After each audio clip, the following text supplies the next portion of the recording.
नमस्कार, मी भीमराव कडाळे पाटील, BKP मराठीमध्ये आपलं सर्वांचं स्वागत.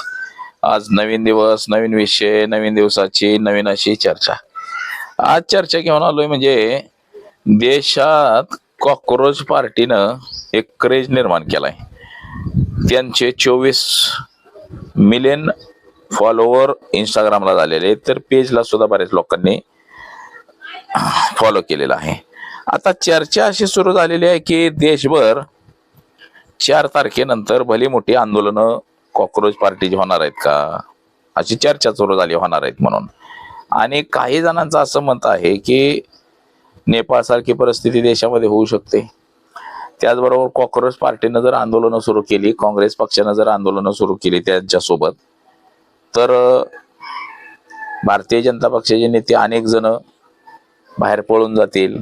आता ते संजय राऊतांनी तर म्हटलंय की बाबा ह्या सगळ्यांचा पासपोर्ट जप्त करा आताच, हे बाहेर पळून जातील. देशभर आंदोलन सुरू झालेले आहेत. महागाई, बेरोजगारी, प्रचंड प्रमाणामध्ये लोकांचे हाल होत आहेत. बऱ्याचशा गोष्टी देशभर घडायला लागलेल्या आहेत. म्हणजे बाबा आता देशात महागाई वाढली, बेरोजगारी वाढली, भ्रष्टाचार मोठ्या प्रमाणात वाढलाय. कुठलं काम करायला गेलं की त्यात हायच भ्रष्टाचार. म्हणजे सगळी कामं काय सरळ सरळ कुठलंच व्हाय नाही. आणि त्यात काँग्रेस पार्टीचे जे अभिजित दिपके आहेत, या अभिजित दिपकेनं सुद्धा या तरुणांना सगळ्या एकत्र करायला सुरुवात केलेली आहे. काँग्रेस पार्टीच्या माध्यमातून भली मोठी अशी संख्या लोकांची जमलेली आहे आणि वेगवेगळ्या पद्धतीनं लोक आपापल्या पोस्ट टाकतायत. त्याच्यामुळे लोक एकत्रीकरण यायला लागलेले आहे आणि जनतेला असं वाटतंय की आता कॉकरोच पार्टीशिवाय पर्याय नाही. आणि त्या अभिजित दिपकेनं सुद्धा सांगितलेलं आहे की जर आमचं सरकार आलं तर सगळ्या भ्रष्टाचाऱ्यांना आम्ही जेलमध्ये टाकू. तर नेमकं काय प्रकार आहे हे, आता कोणी ह्या पोस्ट टाकल्यात की जर 4 तारखेपासून आंदोलन सुरू होणार आहे ते आणि भारतीय जनता पक्षाची लोक देश सोडून जातील बरीचशी, असे पोस्ट संजय राऊतानं का टाकली, तर त्याच विषयाची आज आपण चर्चा घेऊन आलेलो आहे. तर चला, सर्वप्रथम जर चॅनल सबस्क्राईब केला नसेल तर चॅनल सबस्क्राईब करावा ही सर्वांना विनंती. आणि चला चर्चेला सुरुवात करूया. भारतीय जनता पक्षाच्या विरोधात देशामध्ये लोक आक्रमकपणे बोलायला लागलेत हे तितकंच खरं आहे. 2014 साली भारतीय जनता पक्षाचं सरकार आलं. नरेंद्र मोदींच्या विरोधात एखादा माणूस जर काय बोलला तर ते खपवून सुद्धा घेतलं जात नव्हतं. त्या माणसाला जसंच तसं उत्तर दिलं जात होतं. म्हणजे नरेंद्र मोदींना मानणारा हा 2014 पासून प्रचंड वर्ग तयार झालेला होता. तो सलग 5-6 वर्ष, म्हणजे नरेंद्र मोदी सत्तेत आले तेव्हा त्यांनी भल्या मोठ्या अशा घोषणा केल्या. नोटबंदीची घोषणा केली, सांगितलं माओवाद संपेल, दहशतवाद संपेल, काळा पैसा सगळा बाहेर येईल, परंतु तो आलेला नाही. नोटबंदी ही फसवी झाली हे आता काँग्रेस पक्षावाले सांगतायत. तर लोकांना सुद्धा जाणवते की बाबा नोटबंदी झाली परंतु त्याचा फायदा आपल्याला काय झाला. त्या धुरंधर सारखे चित्रपट काढून 2 तासाचे लोकांना त्याच्यामध्ये दाखवलं जातं की बघा नोटबंदीचा फायदा दहशतवाद्यांची कशी कंबर मोडली. म्हणजे पिक्चर काढून लोकांना दाखवावं लागतंय की त्याचा फायदा झालाय का नाही झालाय. म्हणजे आता चित्रपट पाहून जर लोकांना कळायला लागलं की ह्याचा किती फायदा झालाय तर लोक किती हुशार म्हणावं लागेल. परंतु नोटबंदीचा काही फायदा झाला नाही. हे सत्ताधारी आणि हे विरोधक यांच्यामध्ये रंगलेलं हे शीतयुद्ध आहे. त्याचबरोबर नरेंद्र मोदींनी जे स्किल डेव्हलपमेंट, स्मार्ट सिट्या, मेक इन इंडिया हे जे सगळं सांगितलं होतं हे पूर्णपणे फेल ठरलेलं आहे. मेक इन इंडियामध्ये चायनावरून मटेरियल आणलं जातं, इथं फक्त पिशव्या पॅकिंग केलं जाते आणि ते मेक इन इंडिया म्हणून लोकांना वेड्यात काढलं जातं. हे लोकांना आता समजलेलं आहे सगळं. म्हणजे 2014 ते 2019 पर्यंत नरेंद्र मोदींना लोक देव मानायला लागलेली होती. त्यानंतर मात्र 19च्या नंतर ईडी सीबीआयच्या ज्या कारवाया झाल्या विरोधकांवरती आणि त्यांना भारतीय जनता पक्षामध्ये घेतलं गेलं. म्हणजे ज्याच्यावर भ्रष्टाचाराचे आरोप झाले 10,000-20,000 कोटीचे आणि त्यांना पुन्हा पक्षामध्ये घेतलं गेलं, त्याला पक्षात मोठी मोठी पदं दिली गेली. हे लोकांच्या लक्षामध्ये आलं. भ्रष्टाचारी सगळे भारतीय जनता पक्षामध्ये गेलेले आहेत आणि अशा काही गोष्टींमुळे लोकांचा पुन्हा भारतीय जनता पक्षाकडला कल हळूहळू कमी होत गेला. तो 2024 मध्ये फार प्रमाणामध्ये कमी झाला. आता 2026 मध्ये तर लोक उघड उघड भारतीय जनता पक्षाच्या विरोधात बोलायला सुरुवात लागलेली आहेत. म्हणजे पूर्वी एखादा जर भाजपच्या विरोधात बोलला, मोदीच्या विरोधात बोलला, तर त्याला लोक भांडायचे, त्याला मारहाण करायचे. परंतु आता तेच लोक जे नरेंद्र मोदींचं समर्थन करत होते, हेच लोक आता नरेंद्र मोदींच्या विरोधात बोलतात, भारतीय जनता पक्षाच्या विरोधात बोलतात. असंख्य लोक असे आहेत की ते भाजपच्या विरोधात बोलायला लागलेले आहेत. जे नेते कधी काळी भारतीय जनता पक्षाचं गुणगान गाणारे, म्हणजे जसं सुब्रमण्यम स्वामी पक्षामध्ये काम करणारे, तसंच नरेंद्र मोदींवरती ज्या महिलेनं पुस्तक लिहिलं गेलं, अशा महिला सुद्धा नरेंद्र मोदींची पोलखोल करायला लागले आहेत, नरेंद्र मोदींच्या विरोधात बोलायला लागलेले आहेत. सुब्रमण्यम स्वामी तर पत्रकार परिषद घेऊन नरेंद्र मोदी अमित शहाच्या विरोधात सडेतोड भाष्य मांडत असतात. संजय राऊत महाराष्ट्रामधून हे सुद्धा भारतीय जनता पक्षाच्या विरोधात सडेतोड अशी आपली भूमिका मांडत असतात, प्रखर असं आपलं मत मांडत असतात. म्हणजे आजवर भारतीय जनता पक्ष बघा, 2014ला इलेक्शन झालं, त्यामध्ये आपल्या देशाला विरोधी पक्ष नेता सुद्धा मिळाला नाही 2 टर्म. आता 2024 साली काँग्रेसच्या 99 जागा निवडून आल्या, देशाला विरोधी पक्ष नेता मिळाला. म्हणजे एवढं चांगलं काम करण्याची वेळ असताना सुद्धा नरेंद्र मोदींनी चांगलं काम केलं गेलं नाही, हेच लोकांच्या लक्षात आलेलं आहे. आता भारतीय जनता पक्षाचे जे समर्थक होते तेच आता भारतीय जनता पक्षाचे विरोधक झालेले आहेत. आता राहिली गोष्ट 4 तारखेची. काल संजय राऊतांनी पत्रकार परिषद घेतली आणि त्यांनी असं सांगितलं की 4 तारखेला देशामध्ये भलं मोठं असं आंदोलन होणार आहे आणि भारतीय जनता पक्षाची लोक पळून जातील, त्यांचे पासपोर्ट जप्त करा, असं देखील सांगण्यात आलेलं आहे. ते काही थोड्या अंशी खरं जरी असलं तरी भारतीय जनता पक्षाचे जे मोठे नेते आहेत ते सगळेच्या सगळे त्यांची मुलं, सगळ्या नेत्यांची परदेशामध्ये राहिला आहेत. कोण अमेरिकेत राहतंय, कोण ऑस्ट्रेलियात, कोण जपान, कोण लंडन, तिथलं त्यांनी नागरिक तत्व सुद्धा घेतलेलं आहे. आणि त्यांचे बाप आया आपल्या देशामध्ये राजकारण करतात. म्हणजे अनेक असे आहेत की आपल्या देशाच्या अर्थमंत्री निर्मला सीतारामन यांची कन्या सुद्धा लंडन मध्ये वास्तव्यास आहे आणि तिनं तिथलं नागरिकत्व घेतलेलं आहे. म्हणजे अशी अनेक उदाहरणं आपल्याला सांगता येतील की भारतीय जनता पक्षाचे अनेक नेते इतर देशांमध्ये राहायला गेलेले, तिथं त्यांना मतदानाचा अधिकार आहे, नागरिकत्व तिथलं घेतलंय, परंतु आपल्या देशामध्ये राजकारण करतात. तसंच क्रिकेटर, उद्योगपती, चित्रपटातले नेते, असे अनेक लोक इतर देशांचं नागरिकत्व घेतलंय. जसं की आपल्या देशाचा क्रिकेटपटू विराट कोहली याने सुद्धा बाहेर देशाचं नागरिकत्व घेतलंय, परंतु पैसे कमवाय मात्र आपल्या देशात आहे, खेळायला मात्र आपल्या देशात आहे. अशा लोकांवरती देशामध्येच बंदी घातली पाहिजे. त्यांनी इतर देशामध्ये जे नागरिकत्व घेतलंय त्यांच्यावरती बंदी घातली पाहिजे. आता संजय राऊतांची सुद्धा अशीच भूमिका आहे की बाबा, हे बाहेर देशात राहायला गेलेली लोक आहेत, जर देशामध्ये आंदोलन झालं तर मात्र ही लोक सहजासहजी बाहेर पडतील आणि तिकडे राहायला जातील. आता संजय राऊतांनी जे म्हटलं 4 जूनला, म्हणजे 4 जूनला आंदोलनाचं कोणाचंही पत्र नाही किंवा काही नाही, परंतु जी आता नवीन कॉकरोच जनता पार्टी आलेली आहे अभिजित दिपकेंची, ती मात्र आंदोलनाच्या पवित्र्यात आहे. तिनं मात्र आंदोलनाला सुरुवात केलेली आहे. बघा 26 देशभर बघा 4 जूनला काही शेतकरी संघटनांचा देशव्यापी बंद पुकारलेला आहे. म्हणजे आंदोलन तर आहे, देशव्यापी बंद त्यांनी अजून तरी पुकारलेला नाही. त्याचबरोबर 16 तारीख ते 30 तारखेच्या दरम्यान डाव्या पक्षांचं इंधन दरवाढी विरोधात देशव्यापी आंदोलनाची हाक त्यांनी दिलेली आहे. ते बंदीची सुद्धा हाक देऊ शकतात.